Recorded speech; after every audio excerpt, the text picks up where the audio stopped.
बोलिए। संस्कार साक्षात्करणात् पूर्व जाति ज्ञानम।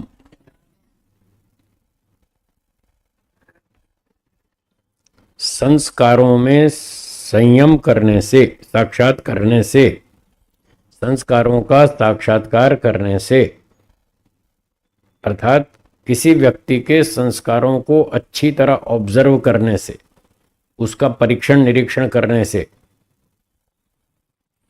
क्या होता है? पूर्व जाति ज्ञानम, उसके पूर्व जन्म का ज्ञान हो जाता है।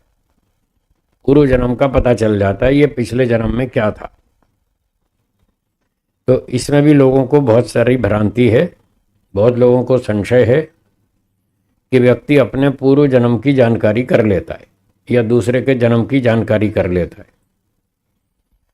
महर्षि दयानंद सरस्वती जी ऐसा नहीं मानते कि कोई व्यक्ति अपने या दूसरे के पूर्व जन्म को जान ले कि पिछले जन्म में ये घोड़ा था या गधा था। ऐसा नहीं जान सकता। ये जापान में था या जर्मनी में था या लखनऊ में था या लुधियाने में था, पिछले जन्म में क्या था? घोड़ा था, गधा था, मनुष्य था, बकरी था, उल्लू था, क्या था? कोई नहीं जान सकता।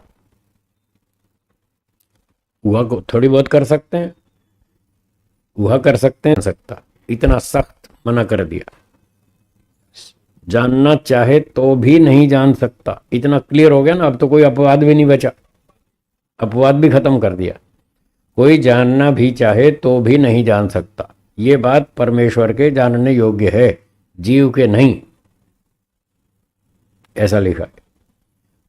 और ये भी लिखा है कि ये ईश्वर की बहुत अच्छी व्यवस्था है, जो हम पिछले जन्मों की बातें भूल जाते हैं। ये बहुत अच्छी बात है। फिर लिखा है इसी के कारण जीव सुखी है। वो पिछले जन्म की बातें भूल जाता है, इसी वजह से वो सुखी है, ठीक ठाक जी रहा है। यदि उसको पूर्व जन्म की बातें याद आ जाती तो जीव पिछले जन्मों के दुखों को देख देख कर दुखी होके मर जाता। ऐसा लिखा है। पिछले जन्म के दुखों को देख देख कर पागल हो जाता और मर जाता, जी नहीं पाता। हम देख रहे हैं इसी एक जन्म में लोग इतने परेशान हैं, वो जीना नहीं चाहते, इसी जन्म में सुसाइड कर रहे हैं। एक व्यक्ति इसी जीवन में इतने दुख आ जाते हैं, समस्याएं आ जाती हैं, वो घबरा जाता है, उनसे लड़ नहीं पाता और घबरा करके वो सुसाइड कर लेता है। आपने भी आत्महत्या की घटनाएं सुनी होंगी, सुनी है ना? हाँ, अखबार में, रेडियो में, टीवी में, कहीं ना कहीं इधर उधर सूचना आती रहती है। जब एक ही जन्म में आदमी इतना दुखी है और वो घबरा जाता है, और कोई कांकरिया में कूद के मरता है, कोई दूसरी नदी में कूद के मरता है, कोई बिजली का तार पकड़ लेता है, कोई 10वें मंजिल से कूद के गिरता मरता है, कोई जहर पी के मरता है। जब एक ही जन्म में आदमी घबरा जाता है और मरना चाहता है और मर जाता है, तो पिछले 8-10 जन्म की बातें और याद आ जाएं तो कैसे जिएगा? तो शास्त्र तो ये कहता है कि जो दुखदायक घटनाएं हैं उनको याद मत करो। क्या बोला? आपके जीवन में बचपन से लेकर अब तक जितनी दुखदायक घटनाएं हुई, जितना अन्याय हुआ, उनको भूल जाओ, उनको बार बार याद मत करो।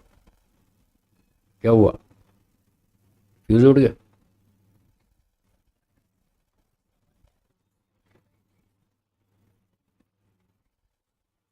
फ्यूज उड़ गया लगता है।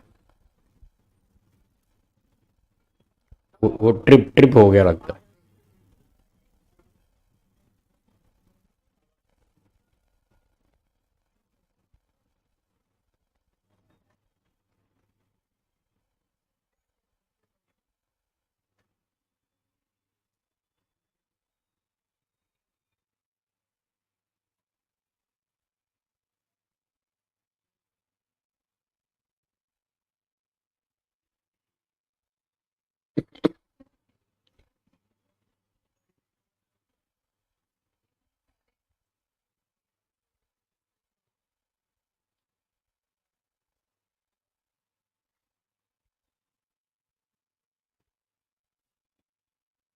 चिंता मत करिए, पिछला याद आ भी जाए तो उससे क्या फायदा है? नुकसान तो गारंटी है, नुकसान तो पक्का ही होगा, फायदा कुछ नहीं होगा। इसलिए पुरानी बातें भूल जाइए, वही अच्छा है। तो यहाँ जो लिखा है पूर्व जाति ज्ञानम, इसका अनुमान तो हो सकता है, संभावना की जा सकती है।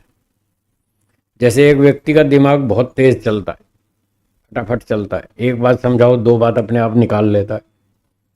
तो इस संस्कार का अध्ययन करने से, उसकी इस योग्यता का अध्ययन करने से हम ये संभावना कर सकते हैं ये पिछले जन्म में भी कोई अच्छा बुद्धिमान रहा होगा।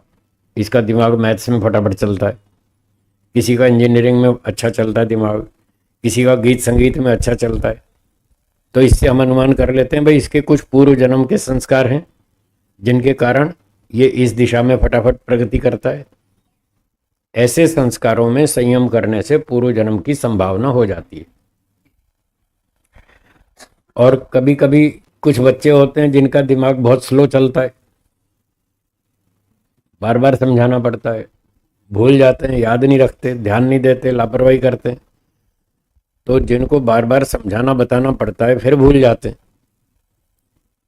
या दिमाग स्लो होता है, समझने में देर लगती है, एक ही बात को तीन तीन बार समझाना पड़ता है, तो लोग परेशान दुखी होकर कहते हैं ये गधाई ये पिछले जन्म में भी गधाई था ऐसा कह देते हैं मुहावरे की भाषा में, बाकी जरूरी नहीं है वो गधाई रहा हो। चलिए, ये हो गई पूर्व जाति की बात। अगला सूत्र देखिए 19वां। बोलिए, प्रत्ययस्य परचित्त ज्ञानम। वैसे प्रत्यय का अर्थ है विचार, ज्ञान।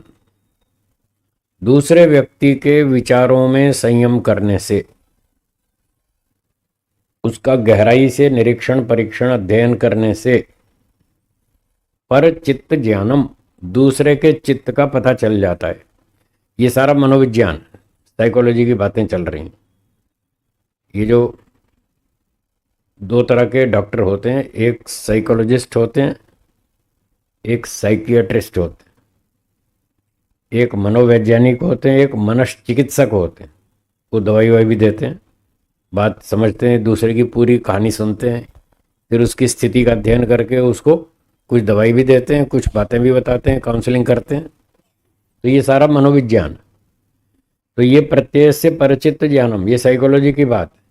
जब हम किसी व्यक्ति के साथ बैठते हैं, उससे बातें करते हैं, उसके विचारों को जान लेते हैं, समझ लेते हैं, बार बार उस पर उसकी बातें बार बार रिपीट होती हैं, तो हम बार बार सुनते रहते हैं, तो उसका अध्ययन करते हैं, तो हमें पता चल जाता है ये बहुत क्रोधी आदमी है, ये बहुत द्वेषी आदमी है, ये बहुत स्वार्थी आदमी है।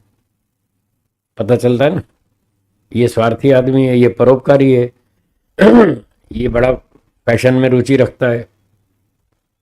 एक व्यक्ति ने कहा भाई मैं जूते लेने जा रहा हूँ, तो उसके साथी ने कहा कौन से जूते लाएगा? बोला ब्लैक कलर के। उसने पूछा क्यों? बोले मेरे वाइट कपड़े हैं, ब्लैक कलर के लाऊंगा तो कॉन्ट्रास्ट अच्छा जमेगा ना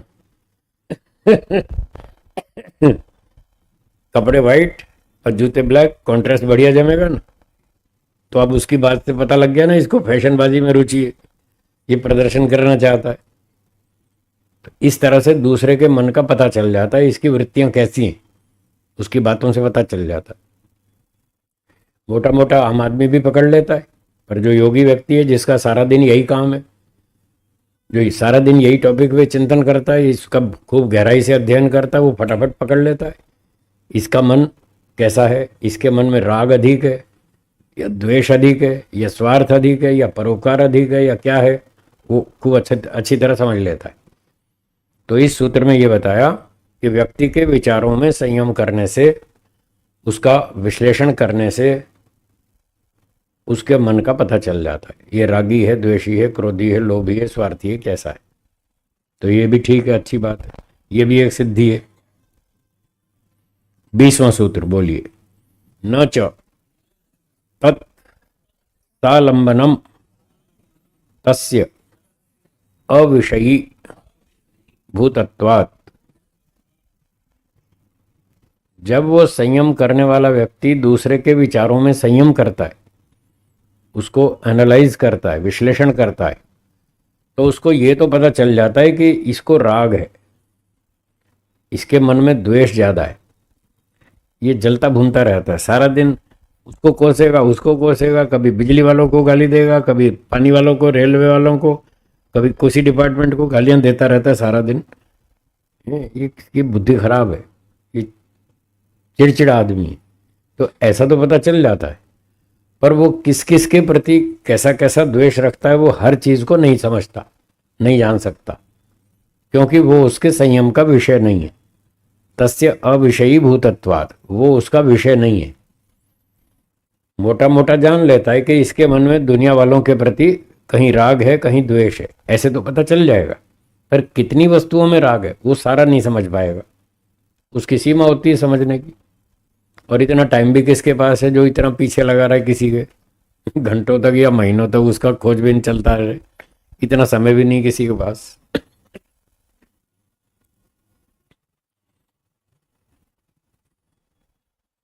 हाँ जी ठीक है, वस्तुओं का ज्यादा पता नहीं चलता, लेकिन मन कैसा है ये पता चल जाता है, रागी द्वेषी स्वार्थी लोभी, ये पता चल जाता है। हाँ जी।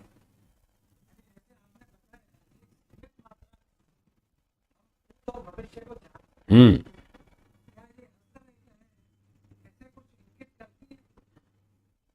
हस्तरेखा में कुछ नहीं लिखा कि ये कितनी उम्र जिएगा, इसके कितने बच्चे होंगे, इसके जीवन में कितनी दुर्घटनाएं आ रही हैं, ये कुछ नहीं लिखा।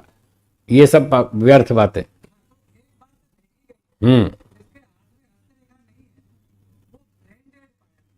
कैसा? अच्छा ब्रेन, डेड ब्रेन। अच्छा अच्छा, रेखा तो सबके हाथ में होती है, जिसका दिमाग काम नहीं करता। ऐसा होता नहीं, ऐसा कोई नहीं होता। सब बच्चों के हाथ में रेखाएं होती हैं। ये रेखाएं कैसे बनती हैं और क्यों बनती हैं, इसका कारण है कि बच्चा जब गर्भ में होता है माता के, तो मुट्ठी बंद होती है, सबकी मुट्ठी बंद होती है। तो मुट्ठी बंद होने के कारण वहाँ पर लकीरें पड़ जाती हैं। जैसे ये कपड़ा है, उदाहरण के लिए ये कपड़ा है, ये यदि ऐसे सीधा रहेगा तो इस पर सिलवट नहीं आएगी, लेकिन हम इसको ऐसे करके यूं यूं यूं घुमा दें, अगर ऐसे जोर से ऐसे मरोड़ दें और कुछ देर तक पकड़े रखें, तो इसमें सिलवट आ जाएगी कि नहीं? तो जैसे यहाँ सिलवट आ गई, लकीर आ गई, तो ऐसे मुट्ठी बंद रहती है महीनों तक, तो वहाँ भी लकीरें छप जाती हैं। वो लकीरें बस मुट्ठी बंद होने के कारण होती हैं, बाकी उसका हमारे भविष्य की घटनाओं से कोई संबंध नहीं है, उससे कोई लेना देना नहीं है। ये जो पामिस्ट्री बोलते हैं ना, हस्तरेखा विज्ञान, ये सब गड़बड़ है, ऐसा कुछ नहीं है। हाँ जी, आगे चलें, अगला सूत्र देखिए 21वां।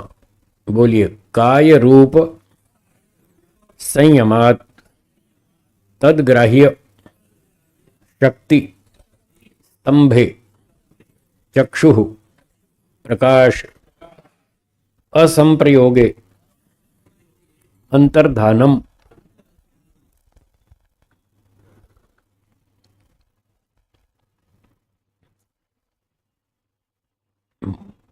आजकल का जो भौतिक विज्ञान है, मॉडर्न साइंस, उसके सिद्धांत कुछ अलग हैं, और हमारे दर्शन शास्त्रों के सिद्धांत कुछ अलग है। कहीं कहीं पर अंतर भी है, बहुत जगह पर समानता है, कहीं कहीं पर अंतर भी है। उदाहरण के लिए हमको ये कुर्सी रखी है, कुर्सी दिख रही है, आप भी देख रहे हैं, मैं भी देख रहा हूँ, कुर्सी को देख रहे हैं हम। तो कोई वस्तु हमें कैसे दिखती है उसके बारे में मॉडर्न साइंस का विचार कुछ अलग है और हमारा कुछ अलग है। मॉडर्न साइंस ये कहती है कि ये जो बल्ब से लाइट जा रही है, या दिन में सूर्य की रोशनी आ रही है, वो उस वस्तु पे पड़ती है, और वहां से प्रकाश वस्तु से टकराकर परावर्तित होता है, रिफ्लेक्ट होता है और हमारी आंख में आता है, और उसके कारण वो कुर्सी दिखती है, दीवार दिखती है, स्कूटर दिखता है, कार दिखती है, जो भी चीज दिखती है वो सूर्य का प्रकाश या दूसरा कोई भी प्रकाश उस पर पड़ता है, फिर वो परावर्तित होकर हमारी आंख में आता है, तब हमको दिखता है। मॉडर्न साइंस ऐसा कहती है। अपना वैदिक दर्शन ये कहता है कि सूर्य का प्रकाश तो होना ही चाहिए, ट्यूब का प्रकाश, बल्ब का प्रकाश, कोई भी प्रकाश जिस वस्तु को हम देखना चाहते हैं उस पर बाह्य प्रकाश तो होना ही चाहिए, ये ठीक बात। परंतु दर्शन शास्त्र ये कहता है कि हमारी आंख से किरणें भी निकलती हैं जो उस वस्तु पर जाके टकराती हैं।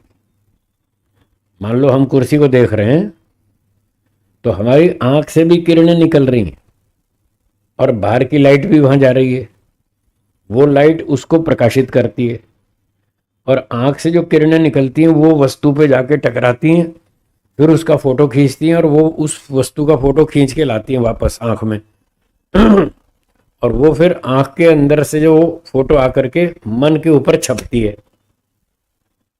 जैसे स्क्रीन होती है, टीवी की स्क्रीन होती है, उस पर फोटो दिखती है ना, तो मन की एक स्क्रीन होती है जिस पर वो बाहर से फोटो आके छपती है और आत्मा उसको देखता है। वहां अपने यहाँ दर्शन में ये सिस्टम बताया, दर्शन शास्त्रों में।